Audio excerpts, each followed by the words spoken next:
Good day, everybody. So this is going to be our recorded discussion for the module 3.4 and 3.5. So ang topic na pag-uusapan natin is all about safeguarding your online privacy and ano yung mga behavior natin online na at risk pala tayo na hindi tayo aware. So to start with, hindi na natin patatagalin. About safeguarding your online privacy.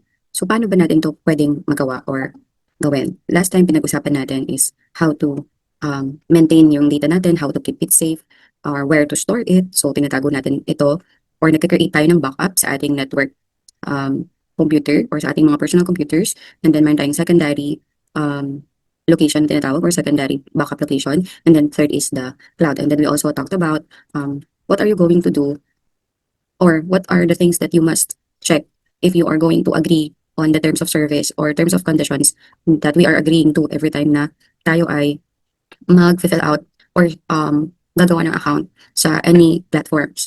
So, dapat yung ating terms of service, meron siyang naka-indicate na data use policy. And then, meron din siya dapat na sa security settings and also the privacy settings. So, yun po yung napag-usapan natin nung nakaraan. Okay, so kung last time, nag-pay attention tayo sa terms and conditions bago tayo mag-sign up para it's just one way of protecting our data. So, let us look what else you can do to help safeguard your online privacy. So, para sa ating next slide, sabi niya dito, we can also use what we call the 2FA or the two-factor authentication. So saan ba natin ito madalas na nakikita? Sa mga popular services such as Google, Facebook, Twitter, LinkedIn, Apple, and Microsoft. So gumagamit sila ng two-factor authentication to add an extra layer of security for account logins. Diba? Ang unang layer ng security na meron tayo is yung ating password. Okay? And then yung extra layer na sinasabi niya dito nga is yung two-factor authentication. So besides yung username and password natin or PIN or personal identification number, two-factor authentication requires a second token to verify your identity. So meron tayong mga kailangang ibigay to verify if tayo talaga yung authorized person to access that account. So pag-uusapan natin yung mga yan sa susunod po nating slide. Yan. So nakalagay dito, 2FA is a security process whereby users must provide two different authentication factors to verify their identity and access their account. Kaya nga meron tayong first layer sa password and then yung extra layer is kung ano yung hihingin po sa atin. So next slide na tayo. So there are three common factors of authentication that we have.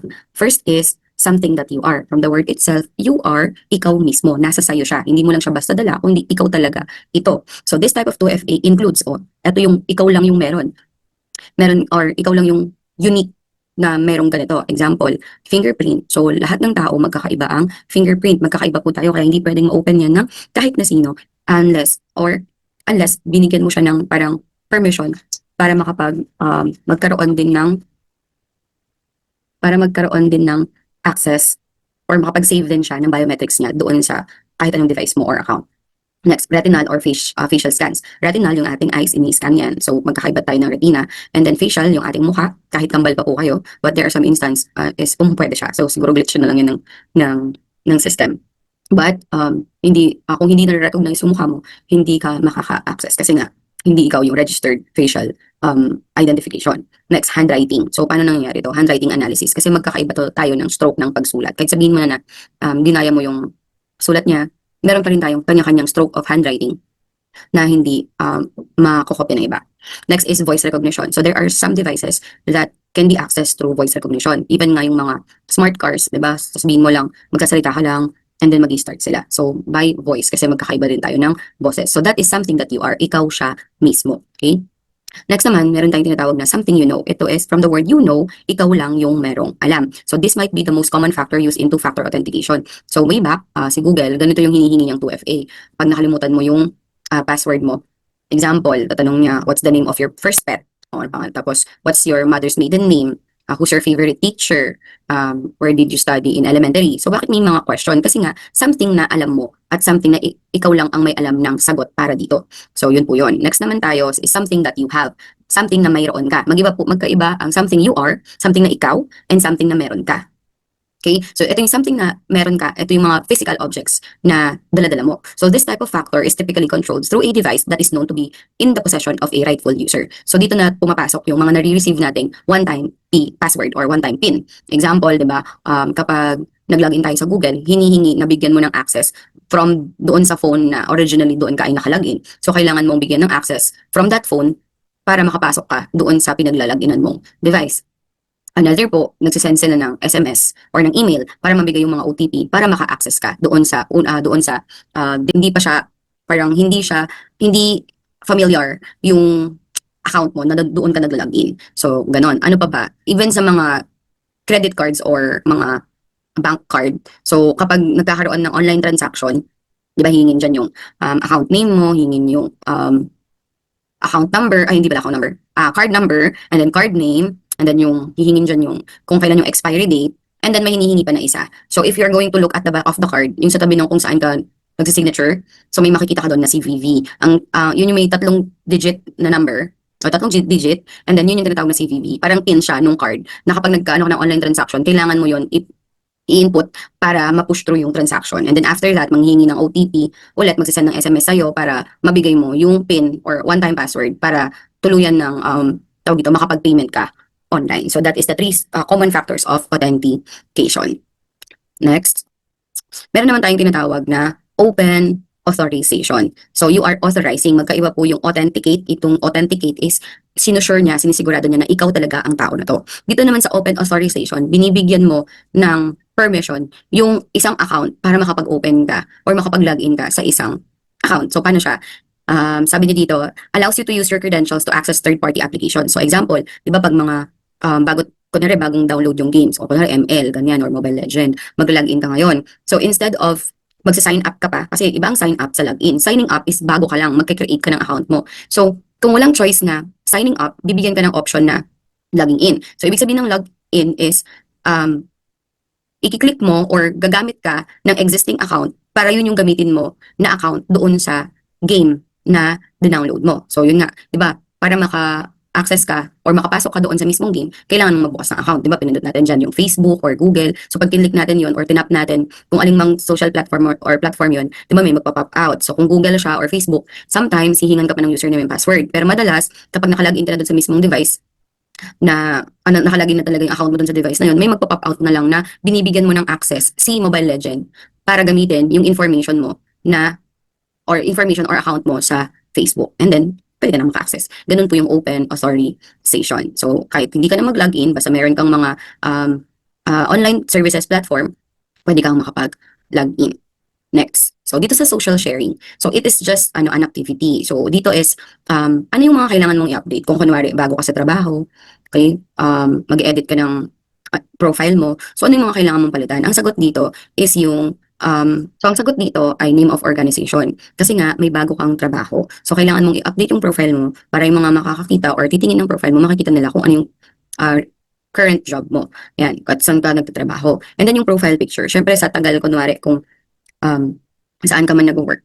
Siyempre, kailangan mo na siyang palitan yung updated kung ano na yung itsura mo doon sa recent or doon sa current job mo ngayon. So, required ba siya? Bakit parang sa mga social platforms hindi naman ginagawa? Sa mga business platforms like LinkedIn, kailangan mo talaga siyang i-update. Kasi parang yung LinkedIn kasi ginagamit yun ng mga professionals para kung may gustong kumuha sa kanila na parang employer, makikita nila yung business profile mo. Ganon. The rest, hindi natin siya kailangan palitan. Yung mga nakikita nating mga manager's name or even your colleague's name, hindi mo siya dapat palitan because that will be your reference if they have to call someone to verify your identity. So, meron akong ipapanood na video, pero isasend ko na lang siya sa GC po ninyo. So, it's the anatomy of an attack. Makikita ninyo doon kung paano magtrabaho ang isang hacker. So, ang babae doon ay isa siyang gray hat attacker. So, ang ginawa niya doon is spoofing or spoofing is pipili ka ng isang organization kung saan lolokohin mo yan, yung mga tao na nandoon sa company para makagain or maka-access ka doon sa account nila. So, kaya siya naging gray hat attacker. It's because maririnig niyo dyan na sinabi niya na ginawa ko lang kung anong pinatrabaho sa akin. So, wala na akong pakialam kung ano man gawin nila dun sa mga information na nakuha nila. So, ganun. Ganun ang mga gray hat. Wala silang pakialam sa kung ano man gawin mo dun sa ibang information. Basta sabi niya doon, I did my job and I did it well. So, yan siya. Yung phishing naman is random. Magkaiba sila ng spoofing. Random is like, from the word random, iba-ibang tao. Iba-ibang mga trabaho, iba-ibang personality. Pwedeng ikaw ay celebrity, pwedeng simpleng tao ka lang. Yun, pwede kang maging biktima ng phishing. So, ayun. So, ang question dito is, kapag ba meron na tayong 2FA or two-factor authentication is hindi na tayo prone sa attack. So, hindi po yun totoo. We must still be careful because ginagawa lahat ng mga attacker at hinahanapan nila palagi ng vulnerability yung mga platforms natin para makapasok or makapag-attack sila sa system or network po natin. So, walang assurance yun. Hindi assurance ang 2FA na hindi ka na pwedeng mabiktima ng attack. So, ano ba yung mga pwede natin gawin para maging mas safe tayo? Parang practice lang to. So, dito sa ating susunod na topic, email and web browser privacy. Pwede natin gawin to para hindi matrace or hindi ma-monitor ng mga attackers or hackers yung accounts po natin. So, there are some na kapag gumagamit ka ng mga private browsing is tumatawa sila, nag-iisip ng hindi na maganda because ang nangyayari kasi is nabibigyan ng hindi magandang reputation yung mga web browsers. So, bakit? It's all because of the people that uses the private browsing to the things na hindi maganda yung ginagawa nila sa internet. Yung mga pinupuntahan nilang website, yung mga binabrowse nila, yung mga sites na hindi dapat puntahan like the dark web, the deep web, and mga sites na pinupuntahan na hindi maganda yung mga pinapalabas. So these problems can be minimized by enabling in private browsing. So yun nga. So most commonly used web browsers have their own name for private browser. So ngayon, pwede kayong gumamit ng private browsing. Kasi nga, para hindi matrace or hindi ma-monitor ng mga attacker yung ginagawa natin. So huwag kayong magkakaroon ng parang alinlangan na gumamit ng ganitong private browsing kasi ganun yung iniisip ng mga tao. Okay lang yun. Wala naman silang pakialam kung anong gamitin mong type of browsing for as long as okay or tama yung ginagawa mo. So for example, banking, online banking, mas maganda na gumamit ka ng private browsing para hindi nasisave yung mga cookies or mga username and passwords natin sa web browser. Kasi when private mode is enabled, cookies or files saved to your device to indicate what website you visited are disabled. So therefore, any temporary internet files are removed and your browsing history is deleted. So example, nag-browse ka or nag-private browsing ka. Tapos, syempre nag-login ka doon, kunwari nag-online banking ka. So kapag kinlose mo na yung window or browser, and then inopen mo siya ulit, wala kang makikitang trace ng history na nakasave yung mga information na sinearch mo or in-input mo doon sa web browser kasi nga naka-disabled yung cookies, hindi niya nasa-save. Walang mga cache. So, wala po lahat yun. Okay, so it helps to prevent others from gathering information about your online activities and trying to entice you to buy something with targeted ads. So, ang nagkakaroon ng problem kasi dito pag gumagamit tayo ng private browsing is yung mga advertisers kasi hindi nila nasusundan or namomonitor yung mga ginagawa natin online. Kaya, wala silang nasasend na mga ads sa atin or nabibigay na ads na connected doon sa mga sinesearch po natin. So even with private browsing enabled and cookies disabled, companies are constantly developing new ways of fingerprinting users in order to track their online behavior. So dahil ba may private browsing, hindi nasusubukan ng mga companies na gumawa ng paraan para masendan tayo ng mga advertisement. So ngayon po inaaral nila or pinag-aaralan nila kung paano yung how does private browsing works para makapasok pa rin sila and makapag track pa rin sila or monitor pa rin ng browser behavior or website or online behavior po natin. So, next. Yan. So, pag-usapan naman natin dito is your risky online behavior. Dito is mga example na lang to. And iintindihin na lang natin. Or para ma-realize natin and maging reminder din sa atin na isipin muna natin yung mga ipopost natin or isipin muna natin kung okay ba yung mga ipopost natin bago natin siya ipakita online or publicly. So, discover your own risky online behavior. So, meron yung unang example dito, sabi niya, do you know what information is safe to share on social media sites? So, it is surprising, that what people post on social media without thinking, which of the following do you think possess a risk if posted on social media? So, syempre, wala naman sasagot sa akin, kaya next na natin to. So, ito yung tamang sagot. So, bakit hindi yung dalawa? So una, wala namang mali if you are laughing with your friends and share mo yung picture na yun. That is okay. And then, wala namang mali or walang risky behavior if you are going to share yung picture ninyong dalawa ng alaga mong aso. Kasi okay lang yun. Okay? So ang risky dyan is, pinapakita mo yung mga nagiging credit card transaction or on buying transaction mo, tapos nakalagay pa yung card. Syempre, sisilipin yan ng mga attackers kung anong mga information. So paano kapag na-post mo? Syempre, hindi, kunwari wala kang idea. So anong nangyari is, nung pinost mo yan, nakalitaw yung card number mo and then yung diba? So hulaan na lang nila yung CVV dyan, mahahack ka na. And then makakapag-purchase na sila using your card. Next naman is, mali rin tong pangalawa kasi sabi niya, goodbye 23 Brookbank Street, hello Las Vegas, vacation time for 3 weeks. So alin dito yung ano yung mga mali dito? Una, sinabi mo kung saan ka nakatira, kung ano yung address mo. Pangalawa, sinabi mo kung gaano kakatagal mawawala sa bahay nyo. So anong tendency na mangyari nun? Ang mangyari ay, kung merong mga akyat bahay, makita nila na, yung nakatira doon sa 23 Brookbank Street, aalis siya ng 3 weeks, pwede tayong makapagnakaw doon sa bahay nila. So, ganun po. Yun yung risk na iniiwasan natin. And then, ito namang isa, can't wait to wear my new diamonds to Fontana Restaurant in Bridgetown on Thursday night. And then, hashtag worth $. So, bakit siya mali? Una, Yung picture niya, pinakita niya yung mga diamonds niya. Second is, sabi niya, isusuot ko ito.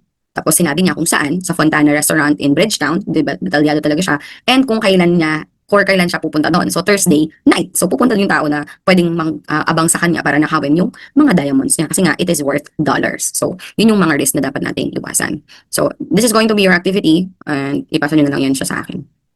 Next, so Apollo's sales manager is traveling to meet a client. She forgot to download the contract from Apollo server to bring them to the meeting with her. The train has an open Wi-Fi network. She contacts you to ask what she should do. What you should or what would you advise? So ang sagot dito is she should wait until she arrives at the client's office and ask for the access code to their Wi-Fi network, then access Apollo service directly on her work laptop. So bakit hindi number one? So she should access the train's open Wi-Fi network and connect to the Apollo. Open Wi-Fi siya, so it is open for public use. So kapag gagamit ka ng VPN connection, is anong mangyayari? Malalaman nung attacker na gumagamit ka ng VPN and paano kapag na-penetrate niya yun tapos nakapasok siya sa server ng company po ninyo. So another is gamit na lang daw siya ng hotspot, so hindi rin siya po pwede, lalo na sobrang weak lang ng security ng mga hotspot. And then sabi niya dito, she should forget about the contract for the meeting and catch up on their online work using the train's open Wi-Fi. So kalimutan mo na lang na mayroong kontrata, kalimutan mo na lang na may client, puta na nga na tumuloy, gano'n. Ganun siya. Okay, next naman, a designer at Apollo needs to install some image manipulation software. The mainstream application is really expensive and it's only needed for one small piece of a one-off project. The design manager says this would not be a cost-effective purchase and says to install an alternative free application instead. The manager doesn't mind if it's from an untrusted source as they feel the risks are low. Should the designer take the manager's advice? So ang sagot po dito is no. The designer should check with a member of the IT team before installing any application from a non-trusted source. Kasi nga, yung IT, sila po yung mga authorized person or sila yung mga personnel na kailangan natin talungin dahil sila yung mas experience dito. Sila yung mas may alam if alin yung mga legitimate or mga non-trusted or trusted sources. So, huwag niyo pong gagawin yung iba. Next. So, this message appears while you are online. Which of the following actions you should take? So, sabi niya dito, your Premium Social Access Now application needs to update. Click download now. So, ang sagot dito, una is i-close mo yung browser or yung pop-out gamit itong close at hindi minimize, close lang. And then pangalawa is protect your system which hasn't been corrupted yet by, so i-scan natin siya using new version or updated version of antivirus. And then check if a legitimate application update is needed from a trusted source by. So kung yung sabi niya Premium Social Access Now, i-search mo kung talagang legitimate application ba yung Social Access Now. So kung hindi naman, bakit ka matatakot, diba? So i-close mo na lang yan and then i-scan ka ng computer mo. So, Apollo has seen an increase in the number of phishing emails received by their staff. They decide to implement a quick training exercise to help employees spot the sign of an unsafe email. Have a go yourself. So first, you check on the email address if legit siya, na talagang employee nyo siya. And then, kung ano yung subject, you verify it with the IT team or IT department. And then, if your email was sent from inside your organization, and then, kapag meron siyang kiniklik to download the content of this email, syempre huwag mo siyang ikiklik kaagad. Kailangan hingi ka ng permission or ng, ng second opinion if i-open mo ba yun. So, sinong tatanungin? Syempre, again, sa IT department. And then, this email was sent from outside your organization. So, if it is outside your organization, dalhin mo na siya kagad sa trash. I-junk mo na kagad yung email kasi baka hindi galing sa workplace mo or baka may lamang malware yung mismong email na i-open mo. So, yun lang po.